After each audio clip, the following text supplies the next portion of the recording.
खबर यह है कि ईरान के परमाणु ठिकाने से लीकेज की खबरें आ रही हैं और दूसरी बड़ी खबर यह है कि इजराइल दावा कर रहा है कि उसने तेहरान के आसमान को अपने कंट्रोल में कर लिया है। यानी तेहरान के आसमान में ईरान के लड़ाकू विमान नहीं, तेहरान एयरपोर्ट के पास धमाके की भी खबरें आ रही हैं। दोनों तरफ से हमले को लेकर जो दावे किए जा रहे हैं उनकी तुरंत पुष्टि करना संभव नहीं है, इसलिए इन खबरों को सुनते समय विकल्पों का भी ध्यान रखें। शायद वैसा ना हो जितना कहा जा रहा है और शायद उससे भी ज़्यादा हो जितना बताया जा रहा है। इजराइल ने पहले दिन जब ईरान पर हमला किया तो नातांज के परमाणु ठिकानों को भी निशाना बनाया। यहीं पर ईरान के परमाणु ठिकाने हैं। अब ये खबर आ रही है कि यही इजराइल के हमले के इलाके में रेडिएशन का खतरा नहीं हो जाएगा। International atomic energy agency AIEA ने कहा है कि नातांज में परमाणु संवर्धन केंद्रों को नुकसान पहुंचा है।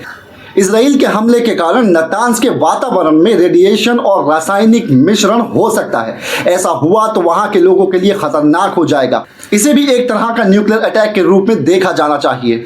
किसी भी हमले में परमाणु ठिकानों को लेकर यही खतरा रहता है कि अगर टारगेट किया गया तो इनके लीकेज से हवा, पानी सब प्रदूषित हो जाएगा और बड़ी संख्या में लोग लंबे समय के लिए प्रभावित होते रहेंगे। AIEA ने कहा है कि यह बेहद चिंताजनक है। हमने बार बार चिताया है कि परमाणु ठिकानों पर हमला नहीं होना चाहिए, चाहे जैसे भी हालात हों। इसका इंसानों और पर्यावरण दोनों पर बहुत बुरा असर पड़ता है। रेडिएशन का स्थानीय इलाकों में खतरनाक प्रभाव पड़ता ही है, मगर इसका असर वहीं तक सीमित नहीं रहता है जहां हमला हुआ है। तो अब इसकी जवाबदेही कौन लेगा? परमाणु ठिकानों पर हमले को लेकर न्यूक्लियर अटैक नहीं माना जाए। AIEA ने संयम की अपील की है और कहा है कि न्यूक्लियर ठिकानों की सुरक्षा को नुकसान पहुंचाने की कोई भी सैन्य कार्रवाई खतरनाक हो सकती है। सिर्फ ईरान के लोगों के लिए नहीं बल्कि पूरे क्षेत्र और उससे आगे के लोगों के लिए भी नुकसान हो सकता है। रेड क्रॉस कमेटी ने अपनी वेबसाइट पर लिखा है कि परमाणु प्लांट को नागरिक ढांचे के रूप में देखा जाता है। इस नजरिए से इन्हें हमलों से संरक्षण प्राप्त है। परमाणु क्षमता से लैस दो देशों के बीच युद्ध से जिसकी चिंता रहती है वो यही है कि परमाणु ठिकानों पर बम ना गिराए जाएं। तब जो रेडिएशन होगा वो दूर दूर तक लोगों के लिए खतरनाक हो सकता है। 1977 में जेनेवा कन्वेंशन के तहत आर्टिकल 56 स्वीकार किया गया। इसके तहत एक प्रोटोकॉल तैयार हुआ कि न्यूक्लियर प्लांट पर किसी भी सूरत में हमला नहीं होना चाहिए। ऐसे हमले खतरनाक हो सकते हैं। इस आर्टिकल का उल्लंघन युद्ध अपराध माना जा सकता है। तो अब क्या होगा? इजराइल इसकी जिम्मेदारी लेगा? ईरान के परमाणु ठिकाने पर किस अधिकार से इजराइल ने हमला किया? अगर बड़ा नुकसान हुआ है, रेडिएशन हुआ है, तो पूरे इलाके के लोगों पर असर पड़ेगा। उसकी जिम्मेदारी कौन लेगा? बीती रात मशहद शहर के एयरपोर्ट पर हमला किया। मशहद ईरान के काफी भीतर का इलाका है। इजराइल की सीमा में 2300 किलोमीटर दूर धार्मिक केंद्र माना जाता है। इतने अंदर तक घुसकर हमला कर इजराइल दिखाना चाहता है कि ईरान के अंदर तक इजराइल हमला कर सकता है। ईरान के हमले का असर भले मीडिया की रिपोर्टिंग में कम दिख रहा हो, लेकिन इजराइल की बेचैनी और चेतावनियों में ज्यादा दिखाई दे रहा है। आगे अंजाम क्या होगा, लेकिन अभी तक ईरान कमजोर नहीं पड़ रहा है।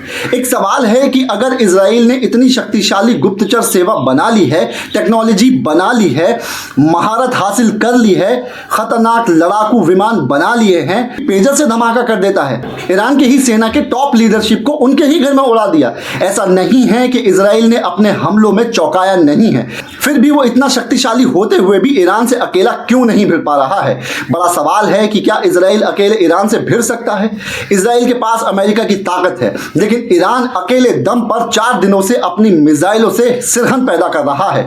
युद्ध के समय की खबरों की पुष्टि मुश्किल है, लेकिन ईरान ने 300 से ज्यादा मिसाइलें छोड़कर तबाही मचाने का दावा किया है। उसके कुछ वीडियो बता रहे हैं कि इजराइल को कम नुकसान नहीं हुआ है। इजराइल की तरफ से ऐसे वीडियो जारी किए जा रहे हैं कि उनके नागरिकों को कोई फर्क नहीं पड़ रहा है, सामान्य काम में व्यस्त हैं, लेकिन वीडियो इसके भी आ रहे हैं कि इजरायली बंकर्स में भाग रहे हैं। आजकल इजरायली अपने घर से ज्यादा घर के नीचे बने बंकरों में रह रहे हैं।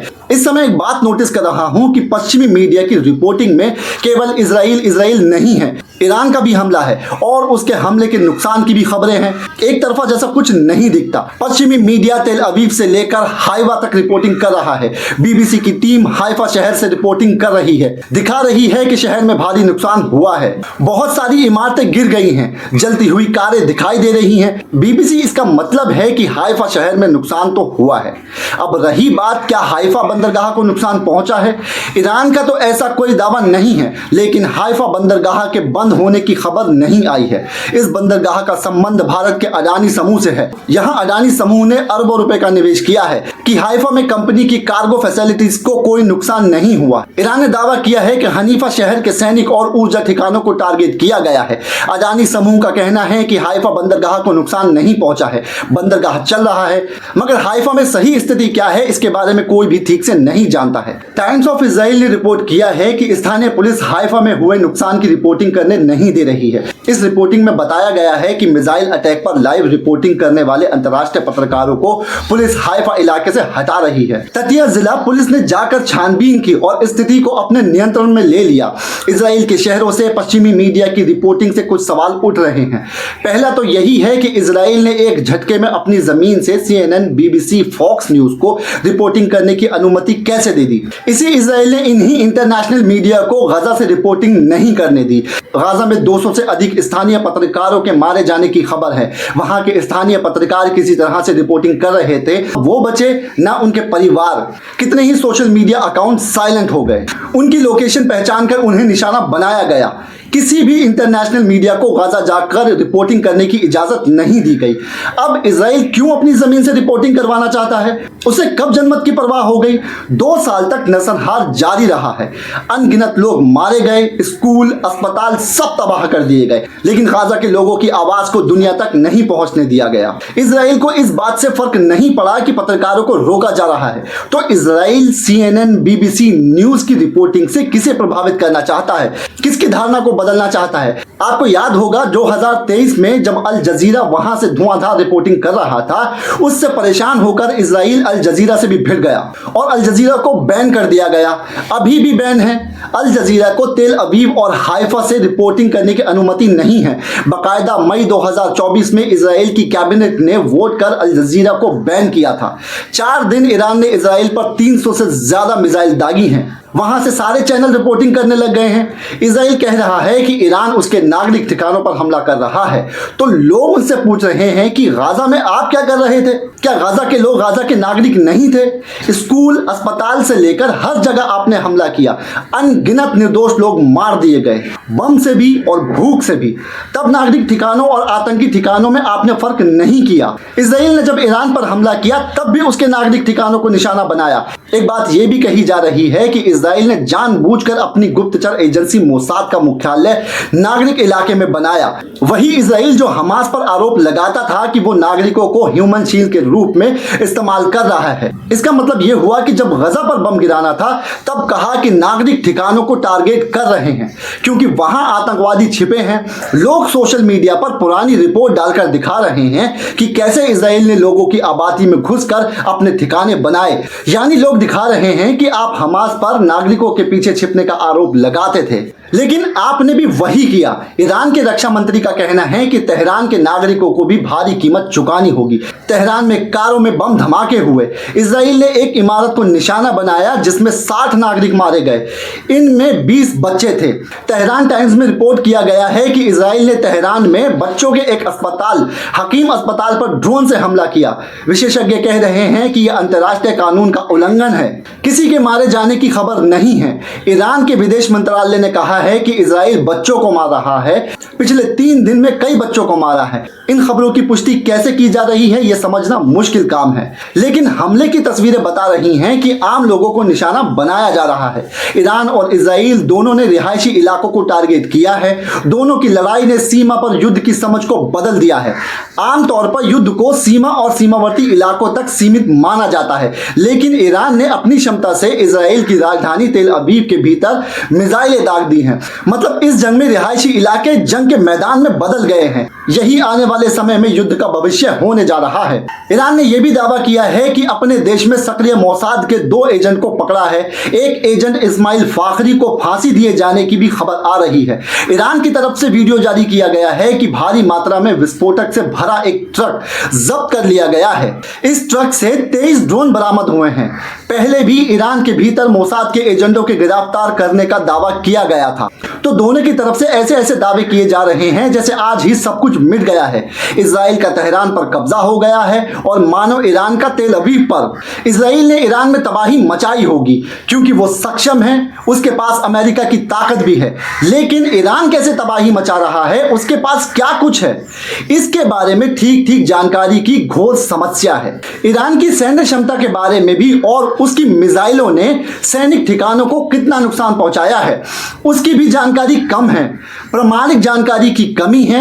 इसके बाद भी दिख रहा है कि ईरान कमजोर नहीं पड़ रहा है। उसकी मिसाइलें इजराइल के अभेद्य माने जाने वाले सुरक्षा कवच आयरन डोम को छलाकर तेल अवीव से लेकर हाइफा सिटी तक पहुंच रही हैं। यह भी खबर है कि तेल अवीव में अमेरिकी दूतावास को भी ईरान के हमले से कुछ नुकसान पहुंचा है। ईरान ने 300 मिसाइल दागी हैं। इजराइल दावा करता है कि ईरान की बहुत सी मिसाइलों को नाकाम कर दिया गया है। इसके बाद भी आप देख रहे हैं कि ईरान की मिसाइलें इजराइल के शहर में पहुंच जा रही हैं। इजराइल के रक्षा विभाग IDF ने कहा है कि इजराइल की मिसाइलें नष्ट कर दी गई हैं।